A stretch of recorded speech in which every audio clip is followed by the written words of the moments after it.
శ్రీ వారాహిమాత జ్యోతిష్యాలయం ముఖం చూసి జ్యోతిష్యం చెప్పబడను. మీరు ఎక్కడెక్కడో జ్యోతిష్యం చెప్పించుకొని నిరాశ చెంది ఉంటే గురూజీ శ్రీ సంజీవరాజు గారి ఫోన్ ద్వారా మాట్లాడండి. స్త్రీ పురుష వశీకరణం 100% గ్యారంటీ.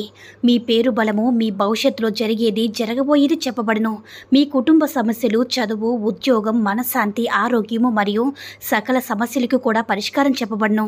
గురూజీ శ్రీ సంజీవరాజు గారి ఫోన్ నంబర్ 9398696950. ఓం సాయిరామ్. సమర్థ సద్గురు సాయినాథ్ మహారాజ్ కి జై. సాయిబాబా భక్తులందరూ కూడా నమస్కారం అండి. సాయినాథుని ఆశీస్సులతో అందరూ కూడా సుఖంగా, సంతోషంగా, అష్టైశ్వర్య, ఆరోగ్య అభివృద్ధితో ఉండాలని మనస్ఫూర్తిగా కోరుకుంటూ ఈరోజు ఈ వీడియోని మొదలు పెడుతున్నాను. ఈరోజు వీడియో ఏంటంటే, బిడ్డ, ఎన్నో జన్మల అనుబంధం మన మధ్య ఉంటే గాని ఇది నీ కంటపడదు. ఇది విన్న క్షణమే ఈ ధనాన్ని నువ్వు సొంతం చేసుకో తల్లి అని మన బాబాగారైతే ఈరోజు మనకి చాలా అంటే చాలా అద్భుతమైనటువంటి సందేశంతో అయితే మన ముందుకు వచ్చారండి. మరి మన బాబాగారు ఈరోజు మనకి ఎలాంటి సందేశం అందించాలి అనుకుంటున్నారో ఆయన మాటల ద్వారానే విందాము. ఆయన మాటలు వినే ముందుగా ఈ వీడియో కనుక నచ్చినట్లయితే మరికొంతమంది సాయి భక్తులకు రీచ్ చేయేలా షేర్ చేసి లైక్ చేయండి. అలాగే మన ఛానల్ని ఎవరైనా మొదటిసారిగా చూస్తున్నట్లయితే తప్పకుండా సబ్స్క్రైబ్ చేసుకుని మాకు కొంచెం సపోర్ట్ చేయండి. మరి మన బాబాగారి సందేశం ఏంటంటే, బిడ్డ, నీకు నాకు ఎన్నో జన్మల అనుబంధం ఉండబట్టే నా సందేశాల రూపంలోనో లేదంటే ఏదైనా నా ఫోటో రూపంలోనూ నీకు కనిపిస్తూనే ఉన్నాను తల్లి.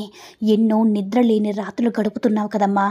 4 గోడల మధ్య నీ బాధని ఎవరితో చెప్పుకుంటే ఎవరు నిన్ను హేళనగా చూస్తారో అని నీ కష్టాన్నంతటినీ కూడా నీ మనసులో దాచుకొని ఆ కష్టాన్ని భూదేవిలాగా మోస్తూ ఉన్నావు బిడ్డ. నీ దగ్గర భూదేవికి ఉన్నంత ఓర్పు ఉంది, కానీ ఈ మధ్యనే నీ ఓర్పు అనేది చాలా వరకు పోతుంది తల్లి. దానికి కారణం నీ వైపు తప్పు అని నేను అనడం లేదు. నువ్వు భరించలేనంత నీకు ఎంతో బాధ ఉంటేనే కానీ నీకు కోపం వస్తుందమ్మా. కానీ దానివల్ల కూడా నీకే నష్టం కలుగుతుంది. దాని యొక్క అంటే నీ యొక్క కోపాన్ని, ఆవేశాన్ని నువ్వు ఎప్పుడైతే కంట్రోల్ చేసుకోగలుగుతావో అప్పటి నుంచి నువ్వు ఇంకాస్త మెరుగుపడేలా ఉంటుంది. ఇప్పటి వరకు ఒక్కొక్క మెట్టు ఎదుగుతూ పైకి వస్తున్నావు. నీ కోపాన్ని, ఆవేశాన్ని నువ్వు కంట్రోల్లో ఉంచుకున్నప్పుడు ఇంకొన్ని మెట్లు ఎక్కువగా ఎదిగే అవకాశం ఉంటుంది తల్లి. ఎవరు చేసిన కర్మలనేవి వారు తప్పకుండా అనుభవిస్తారు. కనుక వారి కర్మకు వారే వదిలేసే. వారి కోసం నీ మాట అనేది కొంచెం దురుసుగా రావడం, నువ్వు దురుసుగా ప్రవర్తించడం వల్ల నీ యొక్క మంచితనం అనేది దెబ్బతింటుందని నువ్వు గుర్తుంచుకోవాలి. నలుగురిలో నీకంటూ ఒక ప్రత్యేకమైన స్థానాన్ని ఏర్పరచుకోవడానికి ఎన్నో రకాల కష్టాలను పడి ఈ స్థాయిలోకి నువ్వు నుంచున్నావు తల్లి. కానీ చివరి వరకు ఇప్పుడు వచ్చేసరికి నీ యొక్క కోపాన్ని, ఆవేశాన్ని నువ్వు కంట్రోల్లో ఉంచుకోకుండా ఎదుటివారు నన్ను ఇలా మోసం చేస్తున్నారే అని ఈ ఒక్క మాట నువ్వు జీర్ణించుకోలేక నీ యొక్క అధిక ఆవేశంతో ఎదుటి వారి మీద నువ్వు కేకలు వేస్తూ ఉన్నావు. దీనివల్ల బయటి వారి దృష్టిలో అవతలి వాళ్ళు చేసిన తప్పులు నీకు కనిపించడం లేదు. నీ నోరు మాత్రమే బయటకు కనిపిస్తూ ఉంది. దానివల్ల అందరూ కూడా నిన్ను ఒక గయ్యాలని, నువ్వు ఒక చెడ్డదానివని, నువ్వు ఇంట్లోకి వస్తే అంటే నువ్వు ఎవరింట్లోకి వెళితే వారికి మనశ్శాంతి లేకుండా చేస్తున్నావని అందరూ కూడా నిన్ను అంటూనే ఉంటున్నారు తల్లి. నీ వాళ్ళు నువ్వు అనుకుంటే పాజిటివ్గానే ఆలోచిస్తారు తల్లి. కానీ నీ వాళ్ళు అనుకునే వాళ్ళందరూ కూడా పరాయి వాళ్ళు కాబట్టే నెగిటివ్గా ఆలోచిస్తున్నారు. నిన్ను ఇప్పుడు నలుగురిలో పెట్టి చులకన చేద్దామని కాచుకొని రాబందుల్లా చూస్తూ ఉన్నారు బిడ్డ. కనుక ఆ రాబందుల మనస్తత్వం అనేది ఏ విధంగా ఉంటుందో నీకు నేను ప్రత్యేకంగా చెప్పనాల్సిన అవసరమే లేదు. ఎటువంటి రాబంధువుకైనా సరే, ఎటువంటి గాడిదలకైనా కానీ ఖచ్చితంగా బుద్ధి చెప్పాలి. బుద్ధి చెప్పే రోజు అనేది ఖచ్చితంగా ఒక రోజు వస్తుంది. ఆ రోజు కోసం 1000 కళ్ళతో నువ్వు ఎదురు చూడు. కానీ నీ దగ్గర ఉన్న అమాయకత్వం ఏమిటంటే బిడ్డ, నీ దగ్గరికి వాళ్ళు వచ్చి వాళ్ళ అవసరాలనేవి తీర్చుకునే ప్రయత్నం చేస్తున్నారు. అటువంటి సమయంలో మీ ఇంట్లో వాళ్ళే వారికి సపోర్ట్ చేస్తూ ఉన్నారు.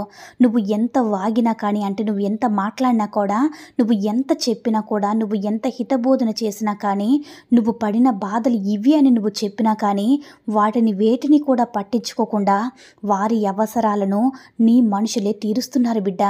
కాబట్టి కాబట్టి వారు నీ గురించి ఎక్కువగా విలువనిచ్చే ప్రయత్నం చేయడం లేదు. ఇంట్లో వారైనా సరే నీ యొక్క పనులను, నీ యొక్క మాటలకు వ్యతిరేకంగా ప్రవర్తిస్తున్నప్పుడు ఇంట్లో వారైనా కానీ, నీ దగ్గర వారైనా కానీ నీతో అవసరం ఉన్నంత వరకే నీకు అయిన వాళ్ళలాగా ఉంటున్నారు బిడ్డ. నీ యొక్క అవసరం అనేది తీరిపోయిన తర్వాత వారు కూడా బయట వాళ్ళలా కలిసిపోయి అందరూ కలిసి ఒక్కటయ్యి నిన్ను మాత్రం ఒంటరిగా చేసేస్తున్నారు. ఇదంతా కూడా నీకు ప్రతిసారి కూడా తెలుస్తూనే ఉంటుంది. కానీ నువ్వు ఏమీ చేయలేక ఒంటరి పరిస్థితుల్లో ఉన్నావు బిడ్డ. అటువంటప్పుడు నీ మనసుకి నేను చెప్పే మాట ఏమిటంటే తల్లి, ఎవరైతే నిన్ను అర్థం చేసుకుంటున్నారో వారే నీ వాళ్ళు. ఎవరైతే నిన్ను అర్థం చేసుకోరో, నీ మాట వినరో, నువ్వు మంచి చెప్తున్నా కూడా వాళ్ళు లెక్క చేయకుండా వాళ్ళు చేసే పనులు వారు చేస్తూ ఉన్నారు బిడ్డ. అటువంటి వారు నీ పట్ల ఏ విధంగా ప్రవర్తిస్తున్నారంటే నిన్ను అవసరానికి మాత్రమే వాడుకొని అవసరం తీరిపోయిన తర్వాత నిన్ను ఎలాగైతే చులకనగా చూస్తున్నారో వారిని కూడా నువ్వు అవసరానికి మాత్రమే వాడుకొని అవసరాన్ని తీరిపోయిన తర్వాత వారిని కూడా నువ్వు అలాగే చూడు బిడ్డ. అందులో ఏమీ కూడా తప్పులేదు తల్లి. ఎందుకంటే ఎవరు నీతో ఎలా ఉంటారో వారితో నువ్వు అలాగే ఉండాలి. అదే ధర్మం. మనకి భగవద్గీతలో కూడా రాసి ఉంది. కనుక నువ్వు దీనిని పాటించక తప్పదు బిడ్డ. ఎదుటివారు చులకనయ్యారు కదని నువ్వు కూడా చులకనవ్వాల్సిన అవసరమే లేదు. నీకు తెలిసి నువ్వు ఎవరిని మోసం చేయలేదు. నీకు తెలిసి నువ్వు ఎవరిని కూడా పల్లెత్తి ఒక మాట అనలేదు. కానీ మధ్యలో జరిగే రాజకీయాల వల్ల నిన్ను కావాలని టార్గెట్ చేసి నిన్ను కావాలని తక్కువగా చిన్నతనంగా చూసే ప్రయత్నం చేస్తున్నారు. కనుక వారి పట్ల నువ్వు చాలా జాగ్రత్తగా ఉండాలి. నువ్వు పాటించవలసిన విషయం ఏమిటంటే బిడ్డ, నువ్వు ఏ పని నువ్వు టైంకి చేసుకుంటూ నీ ఆలోచన అంటే నువ్వు ఎలాంటి ఆలోచన కూడా మనసులో పెట్టుకోకుండా టైంకి తింటూ చక్కగా ప్రశాంతంగా నువ్వు నిద్రపోవాలి. ఈ క్షణం నేను నీకు ఒక సోదరుడి స్థానంలో, నీకు ఒక తండ్రి స్థానంలో ఉండి చెప్తున్నాను బిడ్డ. నీకు నీ బాధ్యతను నేను తీసుకుని చెప్తున్నాను. ఇప్పటికైనా బిడ్డ నీకు నువ్వుగా విలువనిచ్చుకో. నీ తర్వాతే ఎవరైనా సరే విలువనివ్వు. నీ యొక్క స్వార్థం నువ్వు చూసుకో.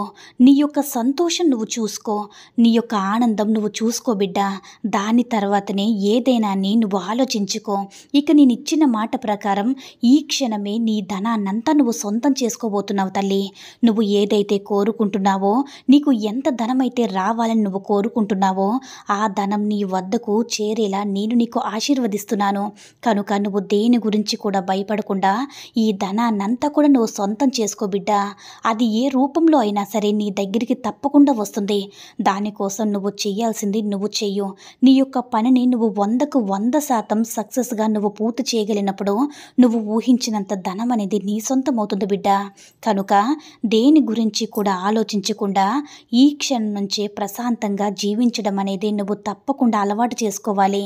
మళ్ళీ నీకు పదే చెప్తున్నాను బిడ్డ, నీకు నాకు ఎటువంటి అనుబంధం లేకపోతే నేను చెప్పే ఈ మాటలనేవి నీ చెవున పడవు. ఇదొక్కటి గుర్తుంచుకో తల్లి అని మన బాబాగారైతే ఈరోజు మనకి చాలా అద్భుతమైనటువంటి సందేశాన్ని అయితే అందించారండి. సాయి మహిమల ద్వారా వచ్చిన ఈ సందేశం మీ అందరికీ కూడా నచ్చిందని అనుకుంటున్నాను. ఈ వీడియో కనుక నచ్చినట్లయితే మిగతా సాయి భక్తులందరికీ కూడా రీచ్ అయ్యేలా షేర్ చేసి లైక్ చేయండి. అలాగే మన ఛానల్ని ఎవరైనా మొదటిసారిగా చూస్తున్నట్లయితే తప్పకుండా సబ్స్క్రైబ్ చేసుకుని మాకు కొంచెం సపోర్ట్ చేయండి. సర్వే జన సుఖినో భవంతు. జై సాయిరామ్.